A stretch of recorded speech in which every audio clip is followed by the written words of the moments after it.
ঈশ্বরের ধন্যবাদ হোক, ঈশ্বরের নাম উচ্চীকৃত গৌরবান্বিত হোক। আমি রেভারেন্ড পার্থ চ্যাটার্জি রোজকার মতো আবার আপনাদের সামনে ঈশ্বরের বাক্যের ডালি নিয়ে এসেছি।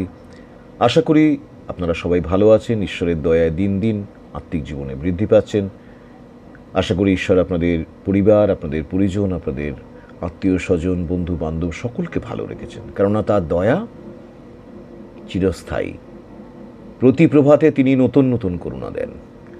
আর গীত সংহিতার 91 গীত যখন পাঠ করি তখন দেখি কি লেখা আছে সেখানে, he who dwells in the secret place of the most high shall abide under the shadow of the almighty. সর্বশক্তিমানের ছায়াতে যে বসতি করে, যে ব্যক্তি পরাৎপরের অন্তরালে থাকে সে সর্বশক্তিমানের ছায়াতে বসতি করে। এই যে সর্বশক্তিমানের ছায়াতে বসতি করা, পরাৎপরের অন্তরালে থাকা, এটা একটা দুর্দান্ত ভালো কনসেপ্ট। উই ক্যান ইম্যাজিন যে একটা চাইল্ড, একটা বাচ্চা যখন তার মায়ের আঁচলের আড়ালে থাকে তখন সে কতটা সেফ অনুভব করে।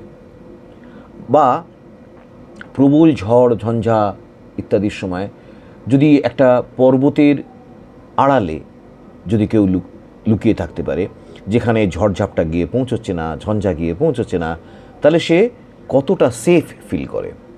এই যে দ্য ফিলিং অফ সেফটি, এটা গীত সংহিতার 91 ছত্রে ছত্রে ছত্রে ছত্রে বলা হয়েছে যে ঈশ্বর কীভাবে তার আড়ালে রেখে আমাদেরকে সেফটি দেন।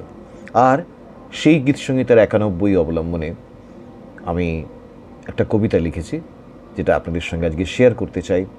যদি সেটা ভালো লাগে তাহলে অবশ্যই আমার চ্যানেলটাকে সাবস্ক্রাইব করবেন এবং বেল আইকনটাকে প্রেস করে রাখবেন, যাতে আমার করা প্রত্যেকটি ভিডিও আপনাদের কাছে সময়ে পৌঁছে যায়, ঈশ্বরের যেন গৌরব হয় এবং আপনারাও যেন তৃপ্ত হন, আমিও যেন তৃপ্ত হই।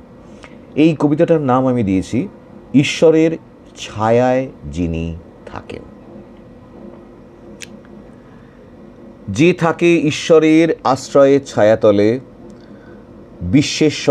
বিশ্বেশ্বরের আশ্রয়ে সে থাকে সুরক্ষিত। তাকে ঘিরে থাকে এক ঐশিক শক্তি, সর্বনাশে সে কভু হয় না পতিত। তার হৃদয় মাঝে বাজে এক শান্ত সুর, তুমি আমার দুর্গ দয়ালু ঈশ্বর আমার, মম ত্রাণ শৃঙ্গ, হে নিত্যস্থায়ী সদাপ্রভু। শুধু হাত ধরো, আর কিছু চাই না আমার। তিনি রক্ষা করেন মৃত্যুর ফাঁদ থেকে, বিপদের অন্ধকার থেকে করেন উদ্ধার। তাঁর পক্ষতলে থাকে আশ্রয়, নিরাপত্তা আর অনন্ত জীবনের প্রতিজ্ঞা অপার। ঈশ্বরের সত্য তাকে ঢাল হয়ে ঢাকে, বিপদের ভয়ে কাঁপে না হৃদয়। দিনের বিষবাণ কিংবা রাতের আতঙ্ক সবই তার বিপক্ষে নিষ্ফল হয়। জীবনে আসতে পারে হাজারো বিপদ, চারপাশ হতে পারে ধ্বংস ও ছারখার, তবুও টলে না সে আপন আশ্রয় থেকে, যার হৃদয়ে থাকে, যার বিশ্বাস থাকে প্রভুর উপর। দূতেরা পাহারা দেয় তার চারদিক, তাদের হাতে থাকে নিরাপত্তার ভার। পথের পাথরেও না কাটে চরণ, সিংহ সাপ কিছুই ক্ষতি করে না তার। ঈশ্বর তাকে উদ্ধার করেন বিপদে, দেন সম্মান, তৃপ্তি ও দীর্ঘ জীবন। সে পায় পরিত্রাণ, বিশ্রাম ও স্বর্গ, যা ঈশ্বরের চিরন্তন প্রেমের প্রদর্শন।